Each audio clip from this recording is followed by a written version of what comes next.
Pharmacist के लिए online नवीनीकरण पोर्टल की शुरुआत। स्वास्थ्य मंत्री ने फार्मासिस्ट नवीनीकरण पोर्टल का किया शुभारंभ। नक्सली परिवारों के लिए सरकार की बड़ी पहल। सरकार ने 15,000 आवासों का किया पुनर्वास। किशोर मधुमेह बीमारी के प्रति जागरूकता अभियान में तेजी। जागरूकता अभियान को राज्यपाल ने दिखाई हरी झंडी। नमस्कार, बहुत बहुत स्वागत आपका। आप देख रहे हैं खबर छत्तीसगढ़। आपके साथ मैं हूं कुणाल गोस्वामी। छत्तीसगढ़ के उप मुख्यमंत्री अरुण साव ने कांग्रेस की संविधान बचाओ यात्रा को स्वार्थ सिद्धि यात्रा करार दिया। उन्होंने कहा कि कांग्रेस ने हमेशा अपने स्वार्थों और सत्ता के लिए संविधान का उल्लंघन किया है। बीजेपी के लिए भारत का संविधान सर्वोपरि है और सरकार संविधान के अनुरूप चल रही है। कांग्रेस की यात्रा जनता की आंखों में धूल झोंकने के लिए है। सरकार के अच्छे कामों का समर्थन करना आदर्श राजनीति का संकेत है। उन्होंने कहा कि देश में नक्सलवाद और अलगाववाद के खिलाफ कड़ी कार्रवाई की जा रही है और प्रधानमंत्री नरेंद्र मोदी के नेतृत्व में व्यापक अभियान चल रहे हैं। भारत सरकार ने मार्च 2026 तक देश से नक्सलियों के समूल नाश का संकल्प लिया है। सरकार राज्य सरकार के साथ मिलकर आधुनिक तकनीकों का इस्तेमाल कर रही है ताकि नक्सलियों का खात्मा किया जा सके।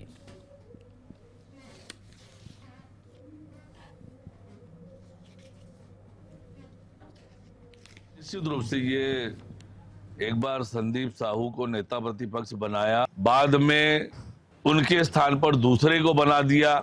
वैसे ये कांग्रेस का अंदरूनी मामला है, लेकिन जो दल से बागी होकर लड़े उसे निष्ठावान कार्यकर्ताओं के ऊपर तरजीह देकर जो कांग्रेस पार्टी ने नेता प्रतिपक्ष बनाया, निश्चित रूप से कांग्रेस के नेताओं में भी आक्रोश है। और जो मीडिया और बाकी जगह से पता चला तो ये तो साहू समाज के लिए भी अपमानजनक बात हुई कि समाज के सदस्य को नेता प्रतिपक्ष बनाया और बिना कारण के हटाने का काम कर रहे हैं। तो निश्चित रूप से कांग्रेस जब समाप्ति की ओर है तो ये बताता है कांग्रेस डूबती हुई जहाज है। देखिए, राजनीति में सरकार के अच्छे कामों का समर्थन करना ये आदर्श राजनीति है। आज पूरा देश नक्सलवाद, आतंकवाद, अलगाववाद के खिलाफ प्रधानमंत्री माननीय नरेंद्र मोदी जी के नेतृत्व में जो अभियान चल रहा है उसकी पूरी दुनिया प्रशंसा कर रही है। और इसलिए जो भी राष्ट्रभक्त हैं, जो भी राज्य के हित चाहते हैं, ऐसे सब लोगों को सरकार के कामों की सराहना करना चाहिए और सरकार के कामों के साथ खड़ा होना चाहिए। और जो भी नेता छत्तीसगढ़ में नक्सलवाद विरोधी अभियान का समर्थन कर रहा है उनका स्वागत है। हाँ, निश्चित रूप से कांग्रेस के इन नेताओं को सोचना चाहिए और जनता उस चीज को बखूबी समझ रही है कि जो नेता आज नक्सल उन्मूलन अभियान की प्रशंसा कर रहे हैं और विरोध कर रहे हैं, विरोध करने वालों ने 5 साल नक्सलवाद को पाला पोसा, उसे संरक्षण दिया। ये स्पष्ट होता है कि उनके मन में नक्सलियों के प्रति कितना प्रेम है, राज्य के भविष्य को लेकर उनकी क्या सोच है। ये स्पष्ट रूप से जग जाहिर होता है। जो नक्सल उन्मूलन अभियान का विरोध करते हैं वो निश्चित रूप से छत्तीसगढ़ के हितैषी नहीं हो सकते। भारत सरकार की जो प्रतिबद्धता है मार्च 2026 तक देश से नक्सलवाद को समाप्त करने का, और इसलिए उस अभियान की सफलता के लिए और हमेशा के लिए ये समस्या समाप्त हो, इसके लिए भारत सरकार राज्य सरकार के साथ मिलकर जो भी उपाय हो सकते हैं, जो भी आधुनिक तंत्र हो सकते हैं, जो भी तकनीक हो सकती है आधुनिक, उन सबका इस्तेमाल करके इस दिशा में काम हो रहा है। आज तकनीक का जमाना है, कैसे तकनीक का उपयोग करके इस काम को आगे बढ़ाया जाए, ये किया जा रहा है। इधर छत्तीसगढ़ के स्वास्थ्य मंत्री श्याम बिहारी जायसवाल ने रायपुर स्थित अपने निवास कार्यालय में छत्तीसगढ़ स्टेट फार्मेसी काउंसिल के ऑनलाइन फार्मासिस्ट नवीनीकरण पोर्टल का शुभारंभ किया। इस पोर्टल के माध्यम से अब फार्मासिस्ट अपने घर से ही अपने पंजीयन का नवीनीकरण कर सकेंगे। इस अवसर पर स्वास्थ्य मंत्री ने कहा कि मुख्यमंत्री विष्णुदेव साय के निर्देश पर स्वास्थ्य सुविधाओं को ऑनलाइन मोड में लाने का काम निरंतर जारी है। इससे फार्मेसी से जुड़े जगत में सकारात्मक परिवर्तन आएगा और 35,000 से अधिक फार्मासिस्टों को लाभ मिलेगा। ऑनलाइन नवीनीकरण पोर्टल के माध्यम से फार्मासिस्ट अपने आवश्यक दस्तावेजों को स्कैन करके अपलोड कर सकेंगे और आवश्यक फीस ऑनलाइन जमा कर सकेंगे। इसके बाद नवीनीकरण पंजीयन प्रमाण पत्र डाक के माध्यम से उनके घर पहुंचाया जाएगा। इस पहल से फार्मासिस्टों को रायपुर आने की आवश्यकता नहीं होगी और वो अपने काम और व्यवसाय में और अधिक समय दे सकेंगे। इससे प्रदेश को भी लाभ मिलेगा। लगातार विभिन्न विभागों की विभागीय समीक्षा कर रहे हैं और आज हमें खुशी है कि हमारे स्वास्थ्य विभाग के विभागीय समीक्षा कर रहे हैं। इसमें परिवार कल्याण विभाग की जो समीक्षा है उसमें नीचे में उप स्वास्थ्य केंद्र से लेकर जिला हॉस्पिटल तक की सारी दवाइयों की व्यवस्था, आईपीडी, ओपीडी, वहाँ उपकरण की व्यवस्था, उसके साथ मेडिकल एजुकेशन में जो हमारे टर्सरी केंद्र हैं, जो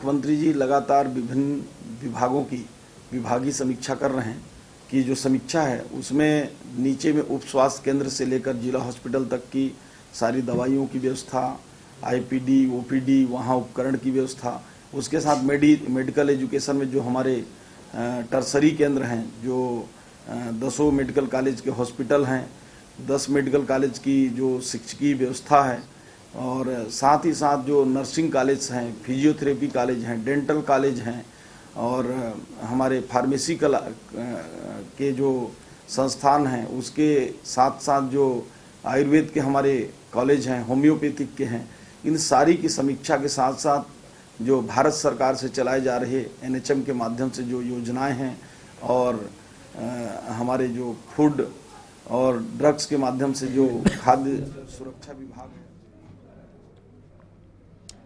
है। छत्तीसगढ़ सरकार ने नक्सली परिवारों के लिए एक बड़ा कदम उठाया है। प्रधानमंत्री आवास योजना के तहत सरकार ने 15,000 आवासों का पुनर्वास किया जो नक्सल पीड़ित परिवारों को प्रदान किए जा रहे हैं।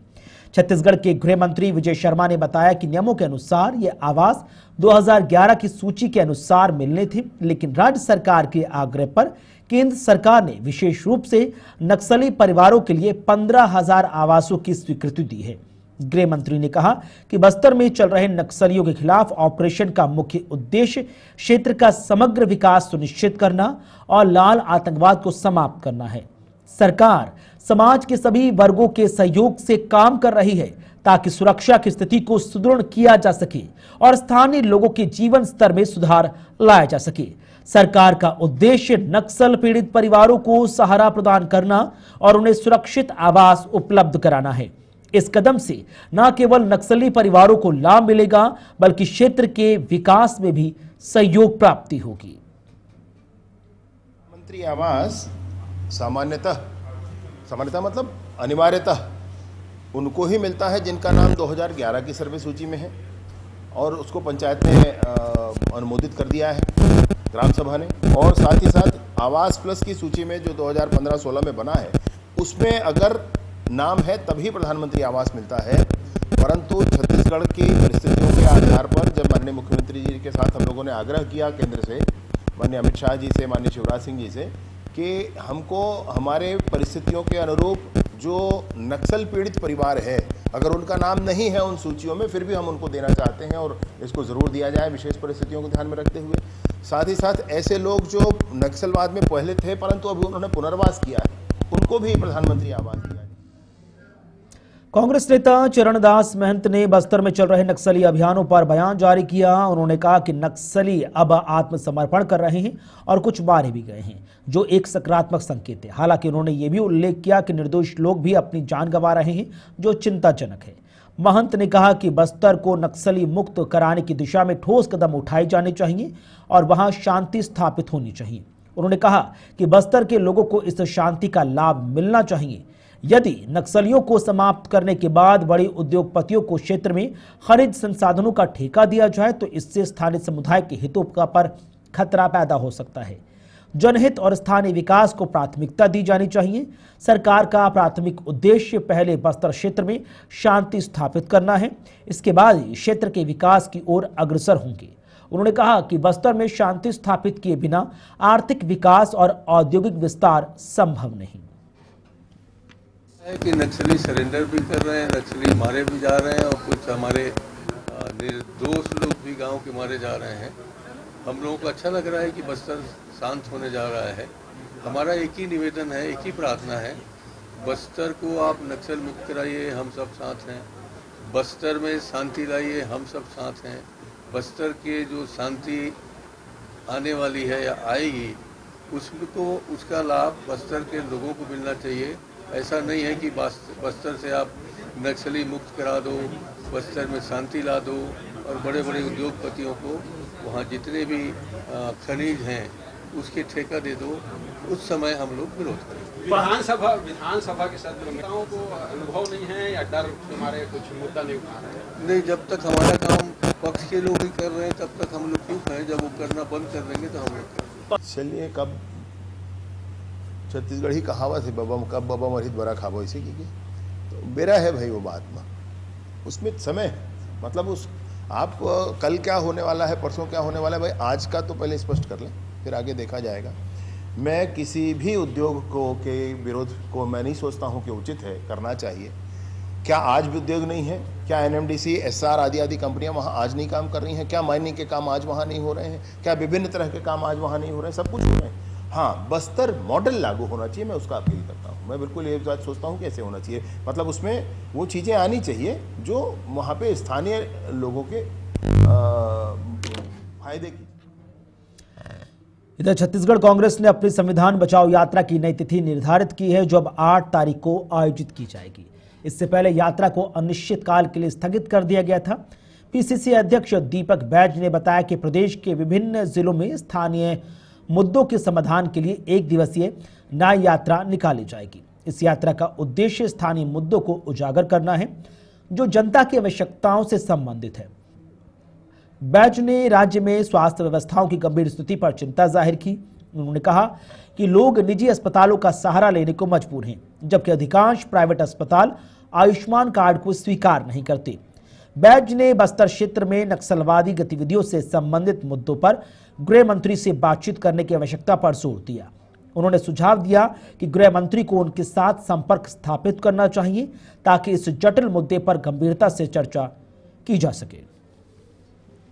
में एनएमडीसी को लेकर, निजीकरण को लेकर, वहाँ के बेरोजगारों के लिए न्याय यात्रा, तो कभी अभी जस्ट हाल ही में 3 दिन पहले जो हमारी चित्रकूट वाटरफॉल, इंद्रावती नदी सूखते जा रही है उसको लेकर इंद्रावती बचाओ यात्रा, और अभी मुंगेली में वो 1 दिन का जो बच्ची गायब थी उसको लेकर न्याय यात्रा, फिर कल बिलासपुर में स्वास्थ्य को लेकर न्याय यात्रा। मतलब पूरे प्रदेश में सरकार नाम की चीज़ नहीं है।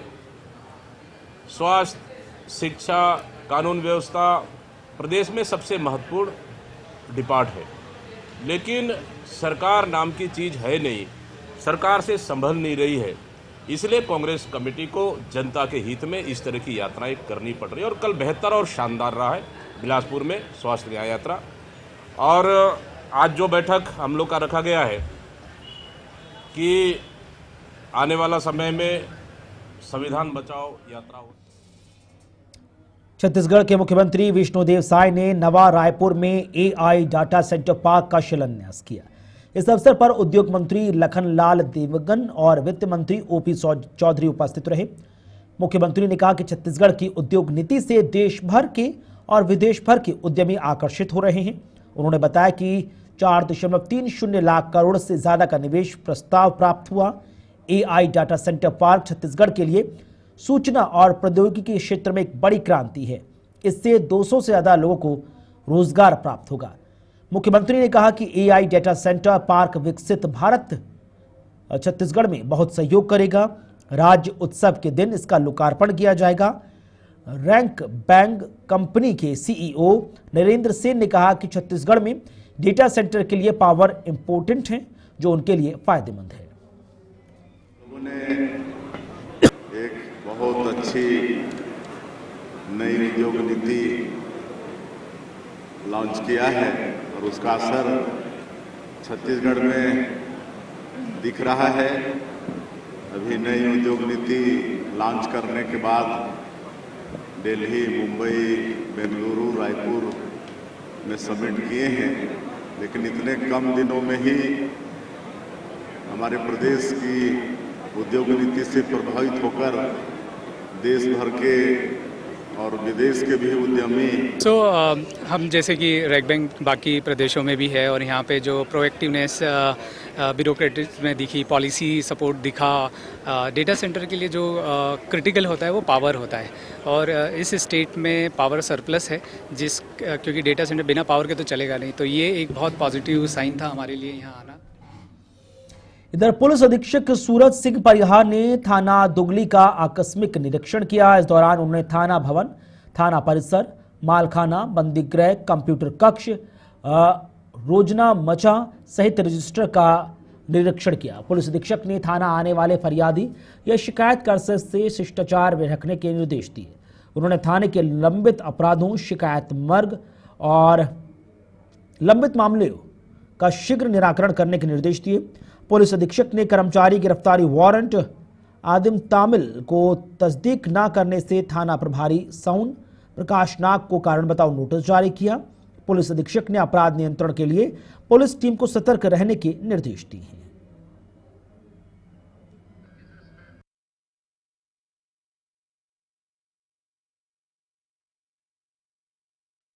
राजभवन परिसर में गुजरात की दो बहनों डॉक्टर स्मिता जोशी और डॉक्टर शुक्लाबेन रावल की सेल्फ कार ड्राइव जन जागरूकता यात्रा को हरी झंडी दिखाकर रवाना किया।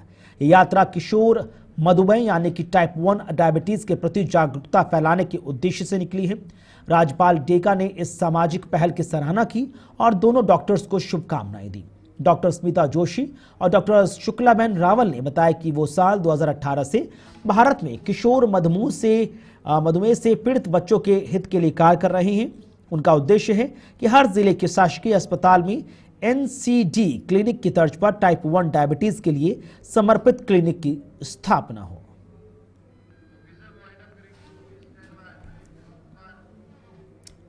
और यहां वक्त एक छोटे से ब्रेक के बाद भी खबरों का सिलसिला आगे जारी रहेगा।